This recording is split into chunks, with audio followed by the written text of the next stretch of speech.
Kính chào quý vị, hôm nay kênh Phá Án sẽ hầu quý vị kể về một câu chuyện xảy ra tại Ấn Độ. Đây là một câu chuyện kinh khủng về lòng người, bởi nó cho ta thấy sự vô hạn trong quá trình biến đổi nhân cách của con người. Một người từng hiền lành, vô hại không có nghĩa là họ không có khả năng thoái hóa nhân tính và trở thành một tên sát nhân. Quý bà bị chồng chôn sống gây rúng động Ấn Độ. Sekre Khaleli, người thừa kế xinh đẹp và giàu có, đột ngột mất tích vào năm 1991. 3 năm sau thi thể cô được tìm thấy ngay dưới sân ngôi nhà sang trọng của mình. Sekre Khaleli sinh năm 1947 trong gia đình quý tộc giàu có và tiếng tăm ở Ấn Độ. Ở tuổi 18, Sekre kết hôn với anh họ là nhà ngoại giao Akbar. Trong khi chồng đảm nhiệm vai trò đại sứ Ấn Độ tại Iran, Sekre chuyển đến thành phố Bangalore, tham gia lĩnh vực xây dựng và đầu tư bất động sản. Năm 1982, trong một chuyến công tác đến bang Rampur, vợ chồng Sekre tình cờ gặp người đàn ông tên Murali Manohar Mishra, có tên gọi khác là Swami Saradanand. Đây có lẽ là bước ngoặt trong cuộc đời người đàn bà quý tộc xinh đẹp này. Điều này như ứng với câu nói giúp vật thì vật trả ơn, giúp nhân thì nhân trả oán, quả là không sai. Tên Murali xuất thân từ gia đình nghèo, bỏ học, bỏ nhà đi và làm việc vặt cho hoàng gia, phụ trách các vấn đề tài sản.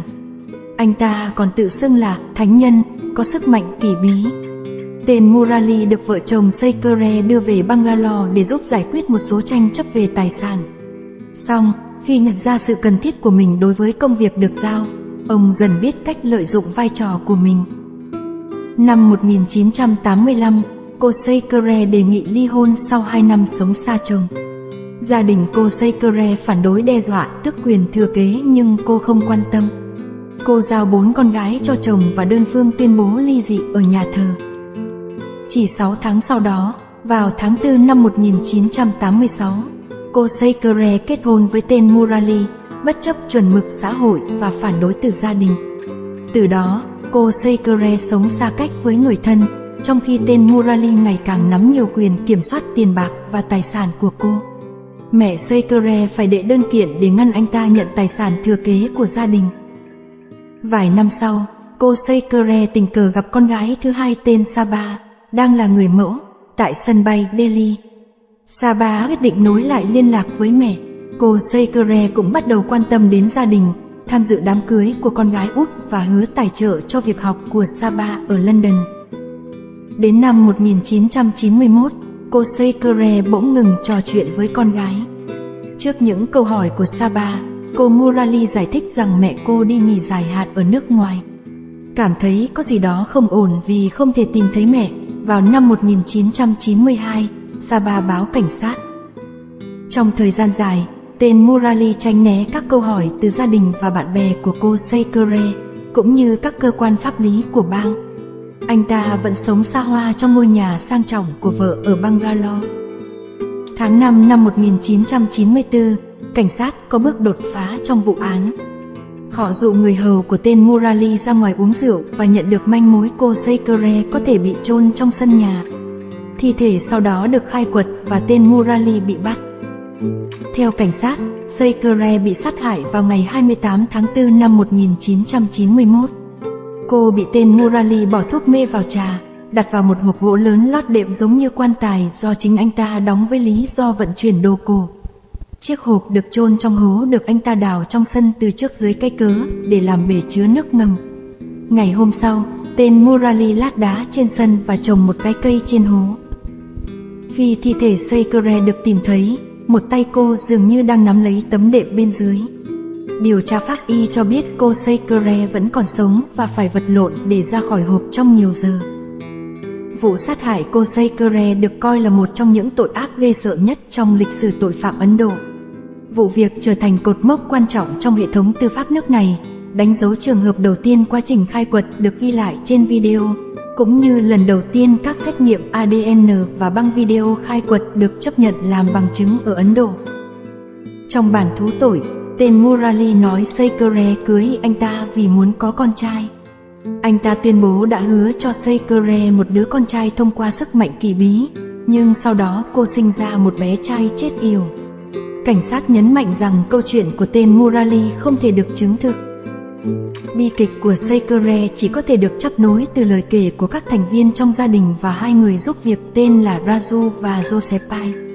Cả hai làm chứng rằng sự vắng mặt dài ngày vì công việc của chồng khiến cô Seikere khó chịu và hai vợ chồng thường xuyên cãi vã.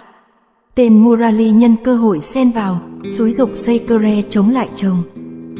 Sau khi kết hôn, tên Murali vẫn tỏ thái độ cung kính trước cô Seikere.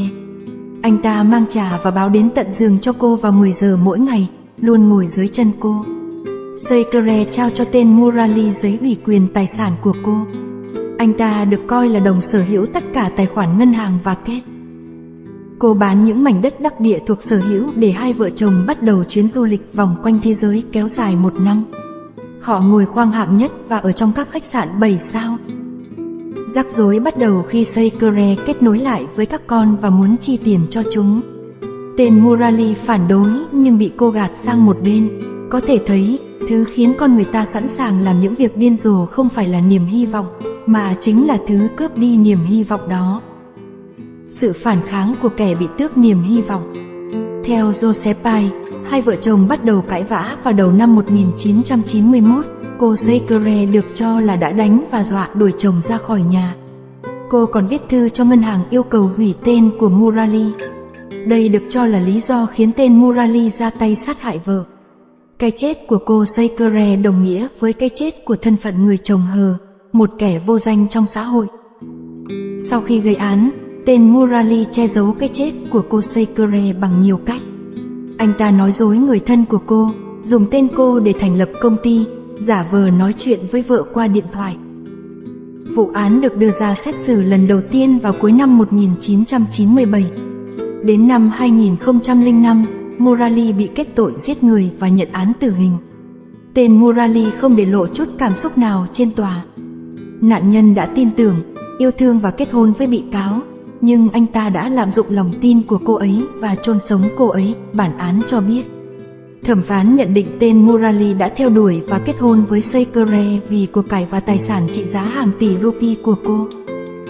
Tên Murali kháng cáo. Năm 2008, Tòa án tối cao Ấn Độ mô tả vụ án là lòng tham hèn hạ của một người đàn ông cùng với sự xảo quyệt của ma quỷ, nhưng lại giảm án cho Murali xuống tù chung thân.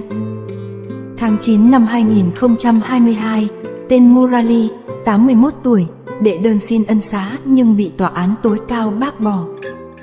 Năm 2023, loạt phim tài liệu gồm 4 phần Dancing on the Grave được phát hành dựa trên vụ án của cô Seikere. Bộ phim được đặt tên như vậy vì